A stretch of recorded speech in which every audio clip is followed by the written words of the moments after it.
मध्य प्रदेश के मुख्यमंत्री doctor Mohan Yadav Japan से राज्य के लिए बड़ी खुशखबरी लेकर आए हैं।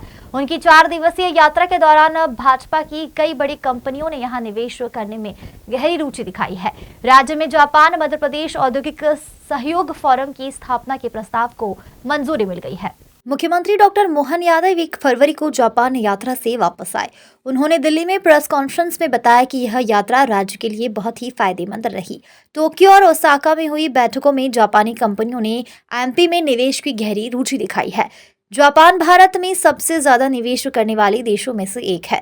पिछले 20 सालों में जापान ने भारत में $38 बिलियन से ज्यादा का निवेश किया है। दोनों देशों के बीच लगभग $20 बिलियन का व्यापार होता है, जो लगातार बढ़ रहा है। एमपी और जापान के बीच पहले से ही अच्छे व्यापारिक संबंध है।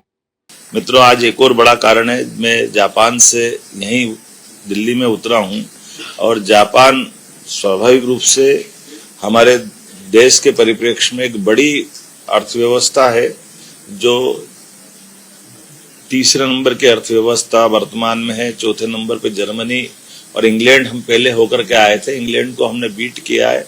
5वें नंबर पे भारत आया है। जर्मनी के बाद जापान, ऐसी बहुत बड़ी अर्थव्यवस्थाएं हैं। ऐसे में आज वैश्विक परिदृश्य में यशस्वी प्रधानमंत्री ने जो जापान के साथ पिछले लंबे समय तक, वैसे तो मैं ये मान के चलता हूं कि मोदी जी का विजन है कि जब वो सीएम थे तब भी उन्होंने जापान में अपने दौरे करते हुए जापान से सहज रूप से भारत के साथ व्यापार व्यवसाय के संबंध बढ़े, इस दिशा में उन्होंने काफी ध्यान दिया है।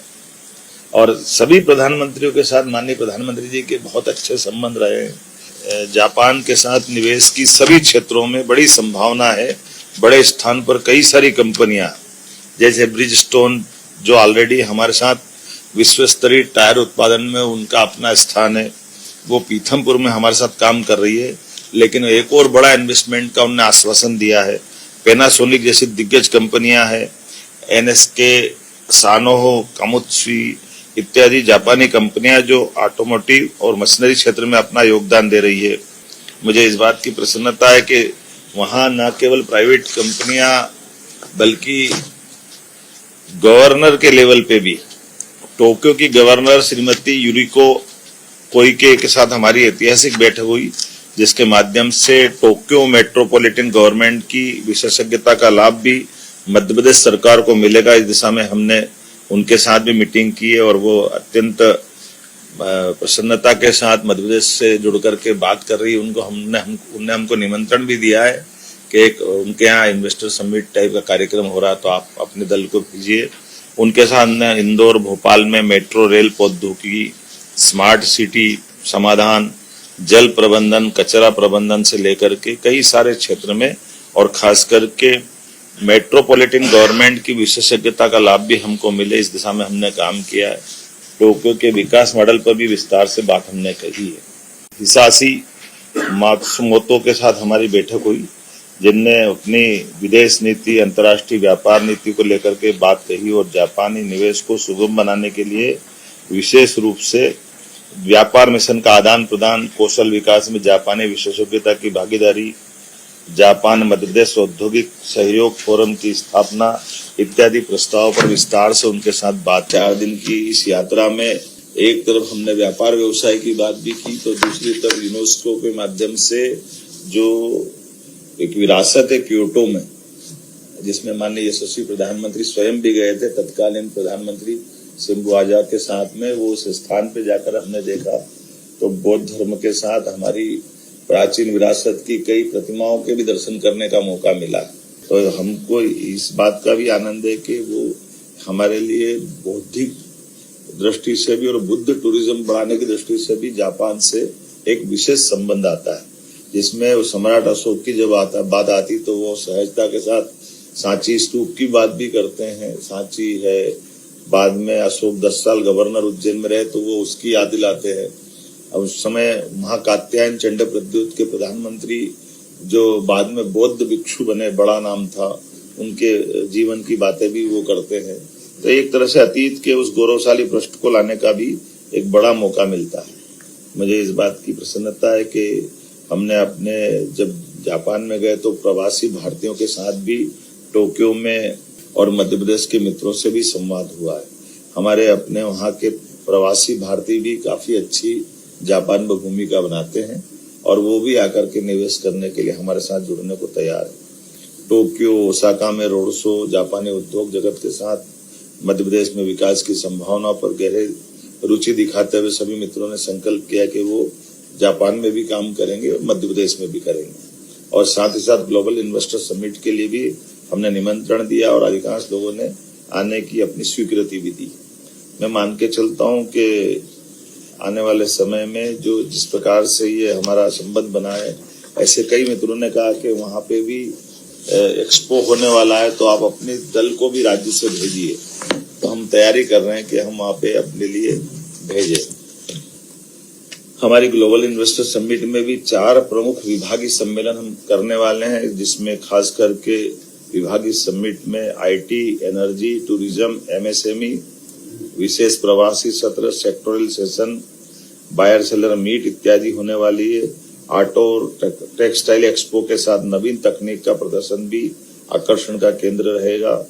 तैयारी राज्य स्तर पे काफी अच्छी हम कर रहे हैं और उम्मीद कर रहे हैं कि हमारे जो एक तरह से चारों क्षेत्रों से ग्वालियर, चंबल, महाकौशल, विंध्य, मालवा, निमाड़ और मध्य भारत, इस चारों क्षेत्रों से पर्याप्त रूप से हमारे प्रदेश के अंदर ये निवेश का जो मौका मिलेगा वो पूरे तौर पे राज्य के हितकारी रहे, इस दिशा में हम काम कर रहे हैं। और इसी को पूरा करने के लिए आपकी जानकारी के लिए मुंबई, बेंगलुरु, हैदराबाद, पुणे, कोयम्बटूर, कलकत्ता में हम इसके रोड शो कर चुके हैं और उसी सिलसिले में यूके, जर्मनी के बाद अभी जापान की हमारी यात्रा रही है। हर जगह से जो रिस्पांस आया वो बहुत अच्छा आया। मैं मान के चलता हूं कि जिस प्रकार से हमने तैयारी की है निश्चित रूप से उसका लाभ हमको मिलेगा। यूनिक्लो के चेयरमैन ये जापान के सबसे धनी व्यक्ति है और इनकी फास्ट रिटेलिंग के चेयरमैन तदाशी यात्री, ये हमारे लिए थोड़ा अपने लिए विशेष समय निकाल कर भी आए और खास करके उन्होंने इतने बड़ी व्यक्ति, हम एक कार्यक्रम से दूसरे कार्यक्रम में 40 मिनट वेट करके वो गए और उन्होंने कहा कि मुझे इस बात की प्रसन्नता है कि मध्य प्रदेश के साथ जुड़ करके रेडीमेड के मामले में और खासकर कपास की खेती को लेकर के तो नैनो टेक्नोलॉजी, उन्नत सामग्री, तकनीकी वस्त्रों के निर्माण तक ऐसे कई सेक्टर में बड़े पैमाने पे वो निवेश कर रहे हैं और एक कंपनी को और भी ला रहे हैं। उस कंपनी के बारे में जब हमने कहा कि वो कंपनी एनर्जी सेक्टर में भी जाती तो उन्होंने कहा आप अब एनर्जी की बात मत करो, केवल कपास, किसान और रेडीमेड गारमेंट्स में आप आइए। तो ये उनका रुचि बताती है कि उनने काफी अच्छा होमवर्क भी किया है और उनने कहा कि मैं इसके माध्यम से हमारी जो कंपनी दुनिया भर में, आपकी जानकारी के लिए मैं फोर्ब्स और इनकी सारी सूची में वो नंबर 1 पे आते हैं, ऐसे में बड़ा नाम उनका है, वो हमारे साथ जुड़ रहे हैं। लेकिन जापान बिजनेस फेडरेशन से लगा करके Technocraft limited, Tokyo interactive session, लगातार हमने मेडिकल डिवाइस और याको गावा इलेक्ट्रॉनिक्स कारपोरेशन से लगाकर इन सबसे रणनीतिक आधार पर व्यापार व्यवसाय की बड़ी संभावना पे हमने काम किया है, जिसमें खास करके जैसे किटामुरा केमिकल्स, ये रसायन उद्योग में बड़ी उन्होंने संभावना दिखाई है।